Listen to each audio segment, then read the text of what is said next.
Let me show you how to use an ellipsis when you're quoting. An ellipsis is 3 spaced periods, as you can see here, and we use this to show that a little bit of the original text has been skipped in our quotation. That's very handy for when we want to speed things up or draw attention to certain parts of the quote and not others. For this demonstration, I've used this little poem by the fictional Thomas Prendergast, and as we start here, we start with a critic making an observation. So Simon Snapdragon suggests that the poem is less a scientific response based on careful experimentation and more a personal opinion. What we can do is we can take out something in the middle here. Okay, so we're going to use our ellipsis. There we are. And it still makes perfect sense. Less a scientific response and more personal opinion. So this allows us to create a nice contrast between these two elements without getting distracted by the middle of the quotation, which is less important. Now, a lot of people, when they start using an ellipsis, they feel like they have to add it at the beginning and end of every quotation. After all, you've taken it out of the original fabric of the text, and you need to indicate that there's text missing. But you don't have to do that typically, especially at the beginning. We know that this quote is coming from somewhere. You don't need to use an ellipsis to say, hey, I cut it out of a larger text. However, sometimes if the original sentence continues, then you may want to use an ellipsis. So to indicate that that sentence was not finished, you could add an ellipsis there. That one's a little bit optional. You'll see some variation, but that's quite common.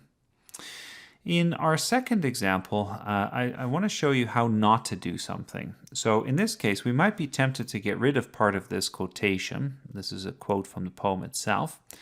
And we might say, okay, well, I'm just going to reduce this by taking out the bit I've highlighted here. And then all we would have is the foulest owl eats mice.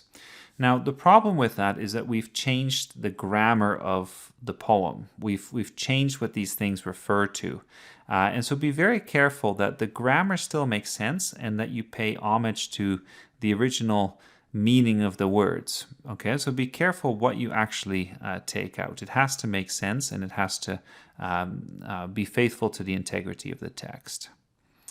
In our third example here, we've used a block quotation and we've quoted poetry.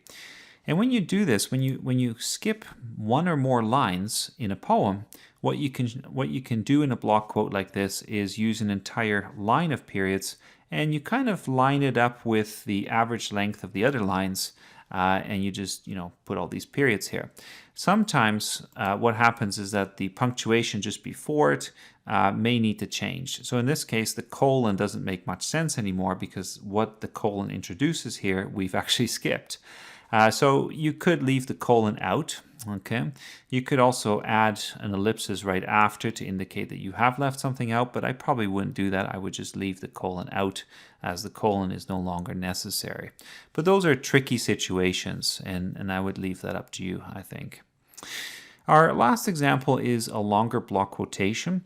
Now, there's already an ellipsis in the original here, so we have to be a little bit careful because if we add our own ellipsis, we'll have to make a distinction, and I'll show you in a second how to do that. But first, let's look at a couple of examples of how we can skip stuff. In the first sentence here, we could skip something where it says a profound meditation on, okay, and then we can actually skip all this stuff here. It's kind of a wordy way of describing the essential bit of the owl, so I'm just going to skip this. And I think the integrity of the text is still guarded here or kept. So that's good. Now, the next thing I'm going to do is skip an entire sentence. So this next sentence, I don't think we really need. The quotation will still make sense without it. And here's our ellipsis. But notice that something else has happened. We now have 4 periods. And that's because the previous sentence ended, and we need a period at the end of that sentence.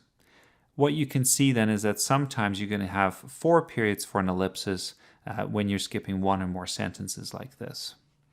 The last thing to do is to make sure that we indicate that the last ellipsis here is in the original. So we'll just write something like last ellipsis, in original. There we go. You could change the wording too, as long as you kind of indicate what's going on. Or the other option is you could put your own ellipses in square brackets. So to indicate that these are your own, you could use square brackets around it. But you really have to choose. Don't do both because that's a bit redundant.